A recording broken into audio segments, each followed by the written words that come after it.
ქართული ოცნების მიერ სახელმწიფო უნივერსიტეტებში სასწავლო პროგრამების გაუქმების გადაწყვეტილებას და ჩასარიცხი სტუდენტების რაოდენობის განსაზღვრას პროფესორ მასწავლებელთა და სტუდენტთა ნაწილმა პროტესტით უპასუხა. სახელმწიფო უნივერსიტეტებში სასწავლო პროგრამების საკმაოდ დიდი ნაწილის დაკარგვას ლექტორები განათლების საზიანოდ გადადგმულ ნაბიჯად აფასებენ. დღეს ილიას სახელმწიფო უნივერსიტეტის განათლების სკოლის წარმომადგენლებმა ერთობლივი განცხადება გაავრცელეს და თქვეს, რომ წარმატებული სასწავლო პროგრამების დახურვასა და ლექტორთა გათავისუფლებას არ შეეგუებიან. როგორც ირკვევა ოცნების გადაწყვეტილებით, ილიას სახელმწიფო უნივერსიტეტში, რომელსაც 36 სასწავლო პროგრამა ჰქონდა, მხოლოდ 16 პროგრამა დარჩება. ამასთან ოცნების მთავრობის დადგენილების თანახმად, უნივერსიტეტს მომავალ წელს მხოლოდ 300 სტუდენტის მიღების შესაძლებლობა ექნება. ნაშჯ-ზე გამოქვეყნებული ცნობარის თანახმად 2025 წელს ილიანის საბაკალავრო პროგრამებზე მისაღები ადგილების რაოდენობა 4207 იყო. მიუხედავად იმისა, რომ ილიას სახელმწიფო უნივერსიტეტს განათლების სკოლას კვოტები გამოცხადებული აქვს არსებული რეფორმის ფარგლებში, ჩვენ თავს ვალდებულად ვთვლით, რომ გავაკეთოთ შემდეგი განცხადება. როდესაც უნივერსიტეტებს ასე დაუნდობლად და გაუაზრებლად ჩეხავენ,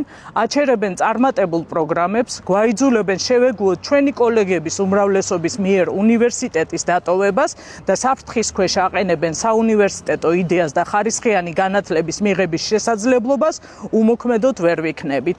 განათლების სკოლის ფუნქციონირება ინტერდისციპლინური თანამშრომლობის გარეშე შეუძლებელია.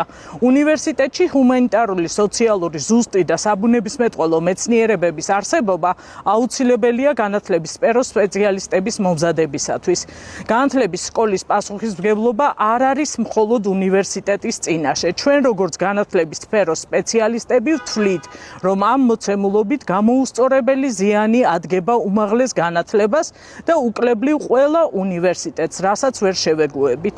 ქართული ოცნების განათლების რეფორმის შედეგად მკვეთრი ცვლილებები განხორციელდება სოხუმის სახელმწიფო უნივერსიტეტში. უნივერსიტეტში მხოლოდ ქართულ-აფხაზური ენისა და ლიტერატურის, აგრარული სპეციალობები და პედაგოგიკის სპეციალობები იქნება. სოხუმის სახელმწიფო უნივერსიტეტის პროფესორი, ისტორიის მეცნიერებათა დოქტორი ზურაბ პაპასკერი ამბობს, რომ ეს გადაწყვეტილება ფაქტობრივად უნივერსიტეტის ლიკვიდაციას ნიშნავს.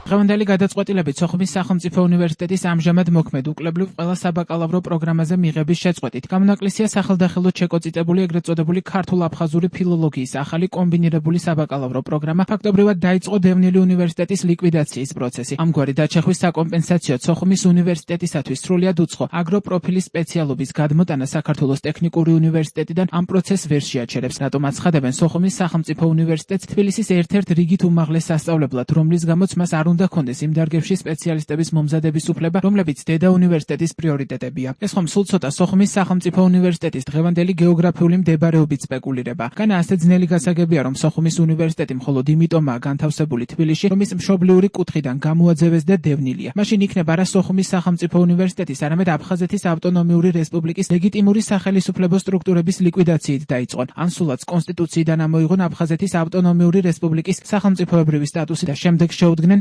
სოხუმის სახელმწიფო უნივერსიტეტის განულებას. დღესვე სტუდენტებმა და პროფესორ მასწავლებლებმა განათლების სამინისტროსთან საპროტესტო აქცია გამართეს. აქციის მონაწილეები ოცნების განათლების მინისტრთან გივი მიქანაძესთან შეხვედრასაც ითხოვდნენ, თუმცა პასუხად მიიღეს, რომ მიქანაძეს უამრავი საქმე აქვს და სტუდენტებს სპონტანურად ვერ შეხვდება. სამუშაო პროცესია ხელს უშლით. ხო, ეს არის ჩვენი მიზანი, ახლა რომ ხელი შეუძლოთ ნებისმიერი რეჟიმის ჩანთი, რომელიც მათ შორის ამ სამინისტროში მუშაობს. მე მესმის ბატონებო, თქვენი სამსახურეობრივი უფლებამოვალეობები მესმის, მართლა ეს თქვენი პრეტენზია. გივი მიქანაძესთან შეხვედრის მცდელობის დროს განათლების სამინისტროში მისულ სტუდენტებსა და დაცვის თანამშრომლებს შორის სიტყვიერი დაპირისპირება მოხდა. დაცვის წევრები პროტესტის მონაწილეებისგან შენობის დატოვებას მოითხოვდნენ.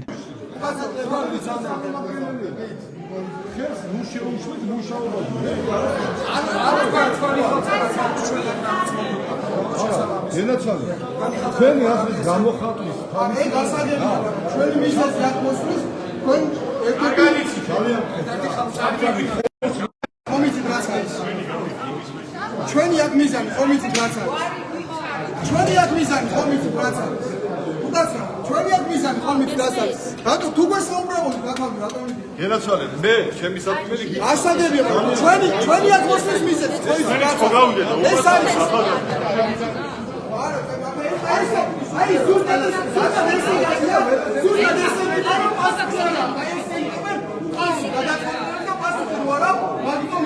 ერთი ქალაქი ერთი ფაკულტეტის პრინციპით სახელმწიფო უნივერსიტეტებში სასწავლო პროგრამების შემცირების შესახებ განცხადება გივი მიქანაძემ გუშინ გააკეთა. ოცნების მთავრობის დადგენილების მიხედვით 2026-27 სასწავლო წელს ივანე ჯავახიშვილის სახელობის სახელმწიფო უნივერსიტეტში არსებულ პროგრამებზე ჯამურად მისაღებს სტუდენტთა ოდენობა 6650-ით განისაზღვრა. ტექნიკური უნივერსიტეტის პროგრამებზე მომდევნო სასწავლო წელს 3880 მისაღები ადგილი იქნება გათვალისწინებული. ილიას უნივერსიტეტს კი სასწავლებელში არსებულ პროგრამებზე ჯამურად 300 სტუდენტის მიღების შესაძლებლობა ექნება. ასევე დადგენილების მიხედვით მთელი ქვეყნის მასშტაბით ბაკალავრიატისა და ერთსაფეხურიან საგანმანათლებლო პროგრამებზე მისაღებს სტუდენტთა ოდენობა საერთო ჯამში 21300-ით განისაზღვრა.